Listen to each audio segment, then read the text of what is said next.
شکریہ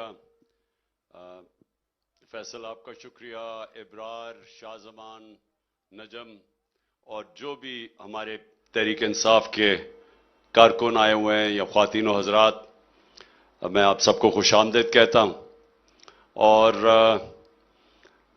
میں یہ امید رکھتا ہوں کہ آج آپ ہماری عید ملن پوری طرح پورے جوش سے آپ بنائیں گے بھی اور انجوائے کریں گے۔ میں آپ سب کے لیے ایک چھوٹا سا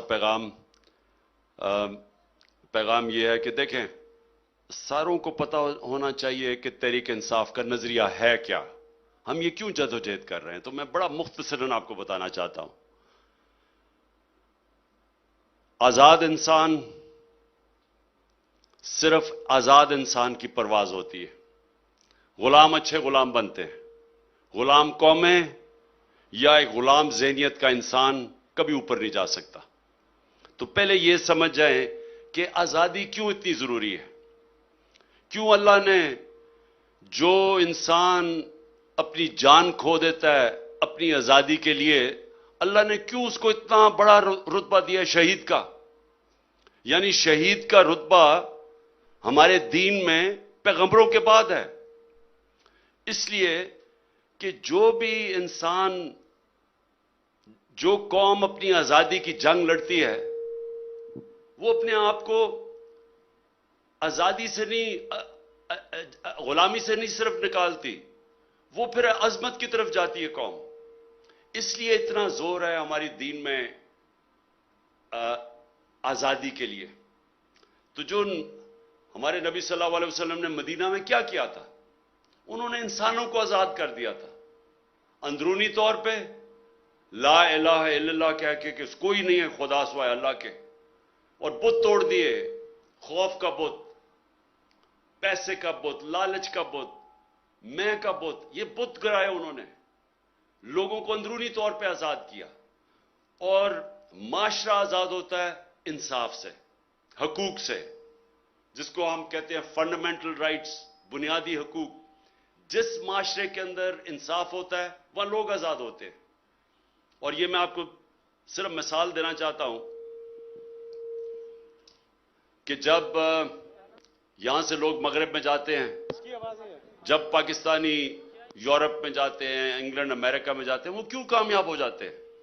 کیونکہ ان کے معاشرے میں اگر آپ اپنا ٹیکس دیں، آپ قانون نہ توڑیں، تو آپ آزاد ہو جاتے ہیں، کوئی آپ کو پکڑتا نہیں ہے، کوئی پولیس آپ کے اوپر ظلم نہیں کر سکتی، وہاں آپ کو کوئی رشوت نہیں لینے آئے گا، آپ کی زمین پہ کوئی قبضہ نہیں کرے گا، کیونکہ ان کا جو انصاف کا نظام ہے وہ آزاد کر دیتا ہے۔ اور آزاد لوگ پھر اوپر چلے جاتے ہیں، وہ کہیں سے چھوٹے سے شروع ہوتے ہیں اور دیکھتے دیکھتے کہاں سے کہاں پہنچ جاتے ہیں۔ اور جو طاقتور ہے وہ ظلم نہیں کر سکتا، جو طاقتور ہے وہ لوگوں کی زمینوں پہ قبضہ نہیں کر سکتا، اس کو ٹیکس دینا پڑتا ہے، وہ قانون کے نیچے ہے، تو اس لیے وہ معاشرے آگے نکل جاتے ہیں۔ تو ہماری جو جدوجہد ہے وہ یہ کہ ہم نے اپنے پاکستان کے اندر انصاف کا نظام لے کے آنا ہے، جدھر طاقتور اور کمزور کے لیے ایک قانون، جدھر یہ جو ظلم ہے کہ طاقتور چوری کرتا ہے این آر او لے لیتا ہے، جو بلیک ویگو کے اندر نامعلوم افراد آتے ہیں لوگوں کو اٹھا کے لے جاتے ہیں، کوئی پوچھنے والا نہیں ہے، قانون کے اوپر ہے وہ، جو ہمارے لوگوں کو پکڑ پکڑ کے جیلوں میں ڈالتے ہیں، جو علی مین سے کیا ہے، ایک کیس سے نکلتا دوسرا کیس، تیسرا کیس، چوتھا کیس، کبھی ادھر بکھر، کبھی لاہور، کبھی شکارپور۔ یہ کہیں آزاد معاشروں میں ایسے نہیں ہوتا۔ کسی اس معاشرے میں جدھر قانون کی حکمرانی ہوتی ہے وہ ظلم نہیں ہو سکتا، وہاں قبضہ گروپ نہیں ہے، وہاں انصاف ہے۔ اور ہمارے ملک میں یہ انصاف کی جنگ ہم لڑ رہے ہیں، اپنے ملک کو حقیقی طور پہ آزاد کرنا، یہ جو طاقتور ہیں ان کو قانون کے نیچے لے کے آنا۔ جب حضرت ابو بکر خلیفہ بنے، پہلی چیز انہوں نے کہی کہ کمزور اور طاقتور میری دور میں قانون کے سامنے ایک برابر۔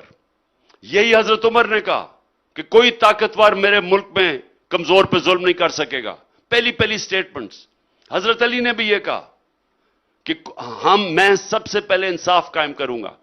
تو اس لیے وہ مسلمان اوپر گئے تھے, اس لیے وہ دنیا کی انہوں نے امامت کی تھی, کیوں آزاد ہو گئے تھے. تو یہ ہے ہماری حقیقی آزادی کی جنگ, اور اس کے اندر آپ سب نے شرکت کی ہے.